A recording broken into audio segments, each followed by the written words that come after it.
Alright, the lights on the big camera are attracting way too much stuff. And,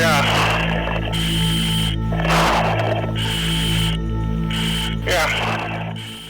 One of the questions I get asked quite a bit is solo diving or diving by yourself dangerous? And there's certainly an element of risk to it for sure, but with the proper training, equipment, experience, and mindset, which is key, it can be one of the best types of diving ever. And I'm home alone tonight, and it's a perfect Caribbean evening. And in addition to that, our friends at OrcaTorch sent us a new D710 to try out. So I'm anxious to test this light out to see how it performs underwater.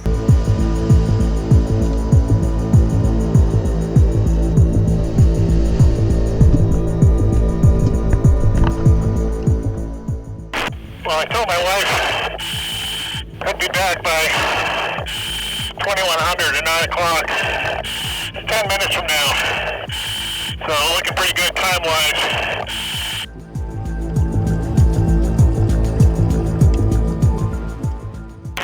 The little green LED that indicates the battery life. Well, that's a lot of urgent. Let's see if I can...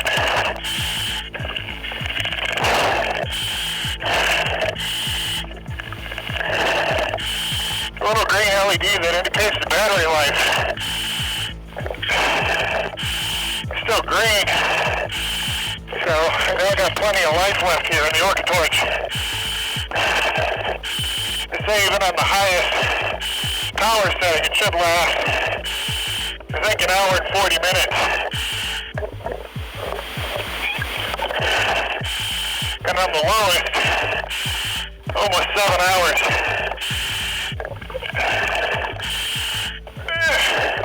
Lost her. Just about out here.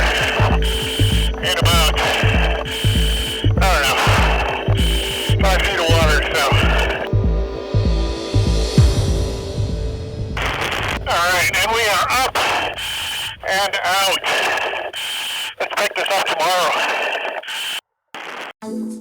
So Evan, on Friday night, I probably had the best bad idea I've ever really had.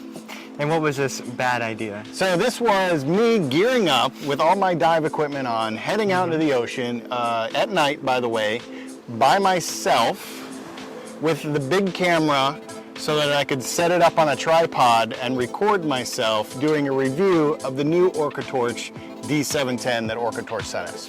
That sounds very complicated. How did that go? Well, it turned out to be exactly like you said. It was pretty darn complicated.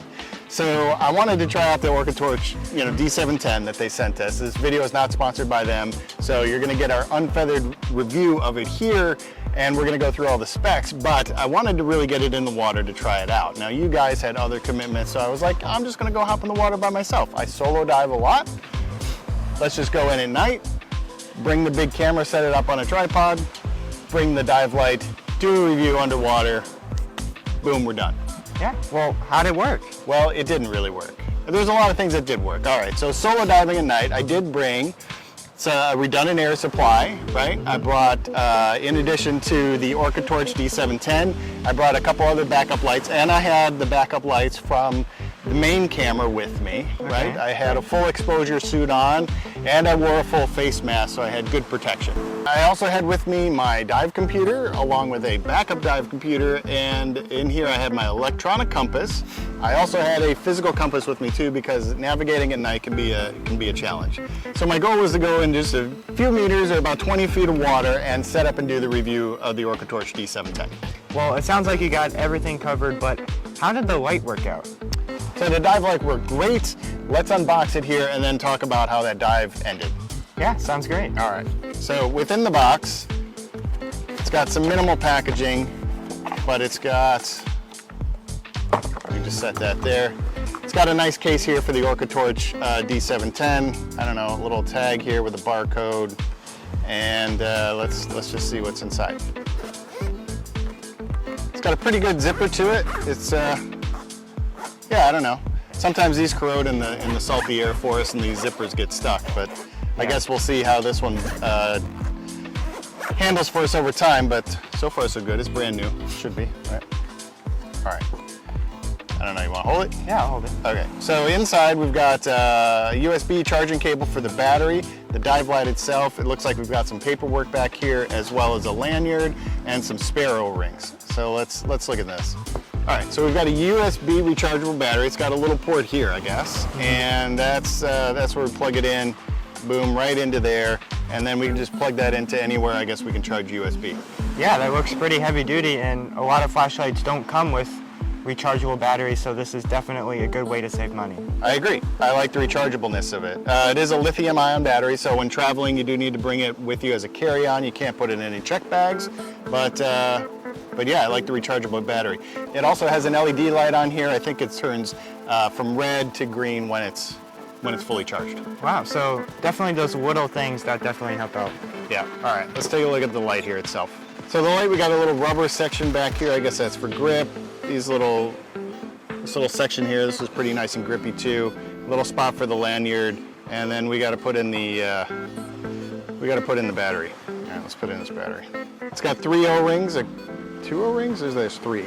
Nope. It's got 3 O-rings, so it has some nice protection. They're well greased here as well, and then actually in the case itself, I think we got some spare O-rings, which is really good. So on the face of it, it's got a nice little button. Boom. Kind of shines it up. Got a nice hot spot to it. A little glow around it. Yeah. Yeah, I think that hot spot is a 6-degree beam angle to it.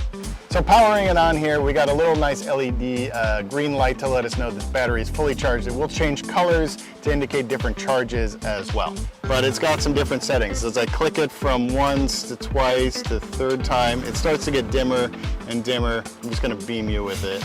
And off. So we've got a high, medium, and low setting, it looks like. And that's exactly what I used underwater. Paperwork, paperwork, paperwork, all the technical parameters. Yeah, output 1700 lumens on the high end, 800 on the middle range, and 400 on the low. Actually has a 3000 on the turbo. What is turbo? What do you think turbo is? Is turbo? Turbo super high? So I gotta press and hold this? How do I activate turbo? One, high, medium, low, off. I don't know, I can't figure out turbo. Right. Long press the side switch for half second to enter the 3000 lumens mode. Release the switch and back to the original lighting mode. Runtime is 1 minute at 3000 lumens. So what do I gotta do with this thing? I gotta press and hold this? For half a second. I did. So wait a And minute. then release it. So if I press and hold half a second, should it turn on to turbo mode? What does it say again? Read it. In any light modes, long press the side switch half a second to enter the 3000 lumens mode, and then release the switch. Okay. So I think you have to be in a light mode already. All right, so I gotta have it on, Yes. and now I press and hold for half a second. That was more than half a second. Oh, that was more than half a second. All right, so on, half a second. No, I don't know. on, half a second. It just goes down to the next one. You do it. Okay.